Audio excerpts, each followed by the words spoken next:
Those words of the 23rd Psalm begin with saying, "The Lord is my shepherd, I have all that I need." The psalmist paints a beautiful picture of the care of a good shepherd, providing the needs for the sheep, the need for rest, the need for sustenance, the need for protection, the need for guidance, the need for leadership, the need for the table. It's a different kind of image in the midst of all the images of sheep and shepherd in the psalm. The setting of a table, the preparing of a feast. It is a symbol of reconciliation in the Bible. It's always a symbol of a new beginning, of a new kind of relationship, of a new start, of putting away the old and taking hold of something new. The image of the feast, the image of a table set where people sit down together and they eat. It's a beautiful image of reconciliation with God as well. And so of all the things that the psalmist lists that we need, there is that need for healing of life's wounds that come our way. Thou anointest my head with oil, we say in the King James Version. A way of providing healing for the wounds that happen in our lives. And part of that woundedness is the need for forgiveness. For the need for a new beginning, a new chance, an opportunity to start over, to begin again. And the feast is an image for that. In the Gospel of John, John has a series of I am sayings that Jesus says. I am. One of those is, I am the good shepherd. And John has in the Gospel Jesus sitting down and feasting on more than one occasion with his disciples, or some of them.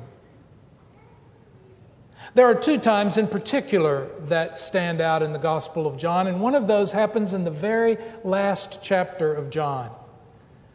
It's after Jesus is crucified. It's after the resurrection experiences of the disciples when they've experienced the risen Christ. It's after the disciples have scattered and abandoned Jesus in his hour of torment. It's after Simon Peter has denied 3 times even knowing Jesus. The disciples decide to go fishing, and they fish all night and they catch nothing. They're empty. I think they're empty in more ways than one. Their emptiness is palpable as they are sitting in the boat together, struggling with their memories.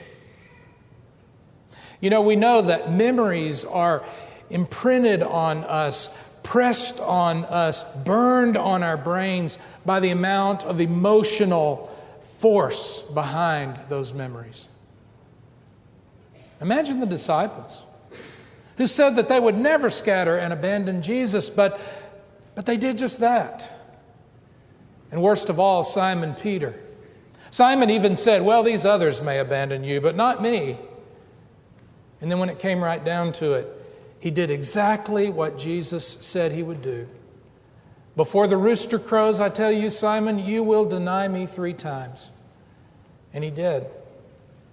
Now imagine the impact of that on Simon, how every detail of that would be burned into his brain. He stood in the courtyard of Caiaphas, the high priest, warming himself by a charcoal fire.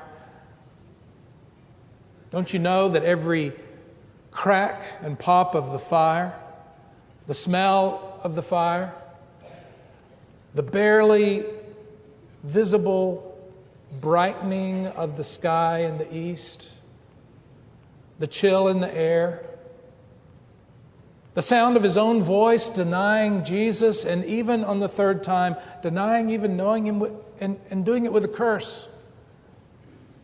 And then the sound of roosters crowing all over the countryside.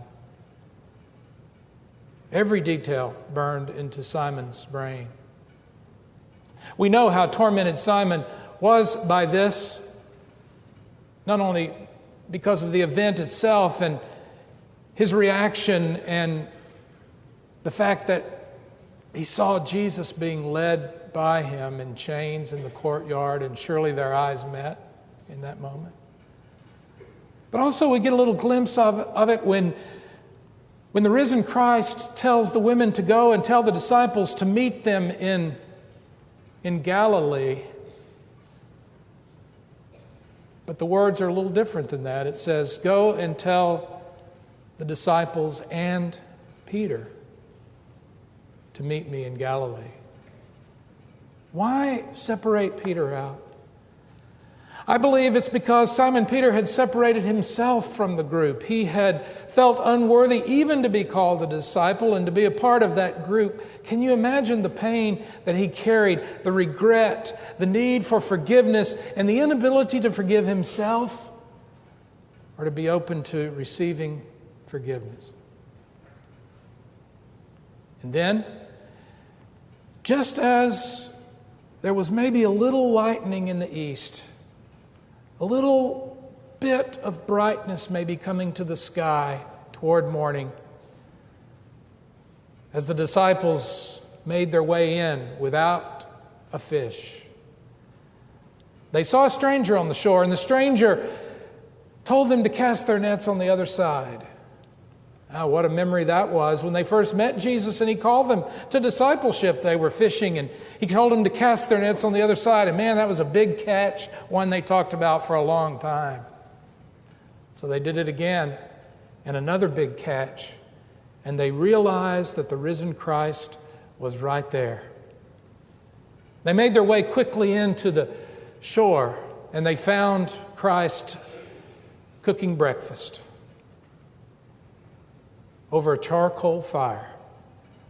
Now, I've mentioned this to you before, but it bears repeating. There are only 2 times in the Gospels where that term that's translated charcoal fire, it's a particular kind of fire, it's very specific. Only 2 times is that found.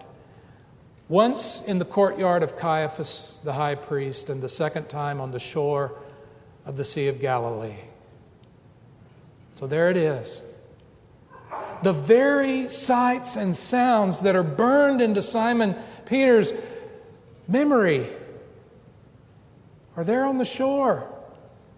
Right there with the risen Christ, he sees the same kind of fire and he smells the smell of it and he hears the crack and the pop of it.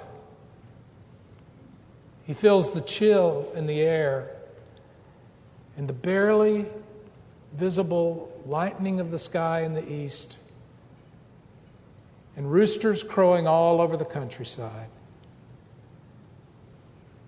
And there the face of Jesus with the fire reflecting off of it. But it's different this time. This time Jesus asked the question 3 times, Simon Peter, do you love me?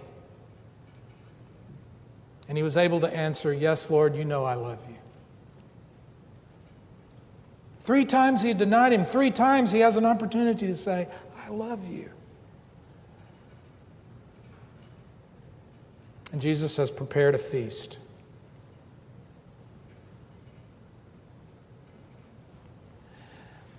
The other great leader of the early church, Saul of Tarsus. Saul is his Hebrew name. Paul is his Greek name. A persecutor of the church, one who carried with him great burdens of guilt. Can you imagine? He spent his time and his effort and his energy and his intellect in trying to stamp out the followers of the way, the followers of Jesus. In fact, he stood and he held the coats of those who were stoning to death an early believer named Stephen. And he was standing there watching and listening when Stephen looked to heaven as he was being put to death and asked forgiveness for those who were doing it. Forgiveness. Just as Jesus had done from the cross. Imagine how that memory was burned into Saul's mind And he made his way to Damascus to arrest Christians, followers of the way they were called. And on that journey, a bright light and a voice of the risen Christ that said, "Saul, Saul, why do you persecute me?" Not long after that, then Saul was welcomed by a follower of the way who called him brother Saul. And Paul was able to write later, "Forgetting what lies behind and pressing on to what lies ahead, I press on to the upward call of God in Christ Jesus our Lord."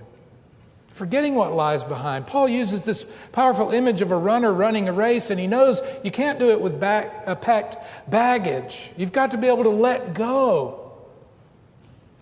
To let go of the past, to let go of the burden of guilt, to let go of sin's past, to live the future that God has in store. One of the most powerful images of this is from the movie The Mission, where there is a warrior, a slave trader, one who captures indigenous peoples to make them slaves in South America, named Mendoza. He is a man of violence. He kills his brother. And so torn up and so burdened with guilt is he that he speaks to the priests, and they offer him a way of penance, and that is to follow them, to be in mission to the indigenous peoples that he has been persecuting. And he does. But he binds together all the implements of war, all the weapons that he has used. He binds them together in a big net, and he straps them to himself, and he carries them, and he drags them along. And it's painful to watch as he pulls this burden along and slows the whole group down with his burden that he is dragging along. At one point, I believe it's one of the priests, if I remember right, comes and cuts the burden loose, and it rolls down a hill. But he goes back down the hill, and he ties the rope again, and he continues to drag that burden. He gets to the top of a tall hill. There's a waterfall there, and he's exhausted, and there it is, still roped to him, this burden. All the symbols of his violent past grouped together that he's been dragging with him. The people around, the indigenous people, are celebrating because the priests have come, and then one of them recognizes Mendoza. And he runs over with his knife drawn as if to prepare to slit his throat. The thing is, Mendoza doesn't even move. There is a kind of look on his face that says, "I deserve this." But then the man does a remarkable thing. Instead of harming him, he takes the knife and he cuts the burden loose, and it falls and crashes to the bottom of the waterfall. And the people begin to cheer, and he weeps like a baby because he's been set free. The burden's gone. There's a possibility of a completely different future now for him. That's what Paul experienced. It's what Simon Peter experienced. Today, on the northwest shore of the Sea of Galilee, there is a little church called the Church of the Primacy of Peter. It's a Franciscan chapel. And it sits at the place that people go to commemorate that charcoal fire. In fact, on that flat rock in the chapel is where they remember the rock on which Jesus built the fire. It's at that place that they now set the feast for the Eucharist, for communion. People gather around that place now to remember that other major meal that the Gospels speak about. And that is when Jesus on the night that he was betrayed when he gave himself up. For us, he took the bread and he broke it and he gave it to his disciples and said, "Take, eat, this is my body broken for you." And he took the cup, and when he had given thanks, he gave it to them and he said, "Drink from this, all of you. This is my blood of the new covenant poured out for you and for many for the forgiveness." You hear it? For the forgiveness of sins.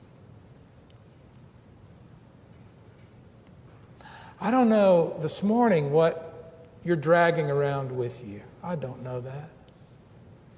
I don't know what burden you have strapped to your back or you're dragging behind you that you can't seem to let go of. In fact, perhaps you tried to let go of it once, or someone tried to help you let go, but you went back and got it again.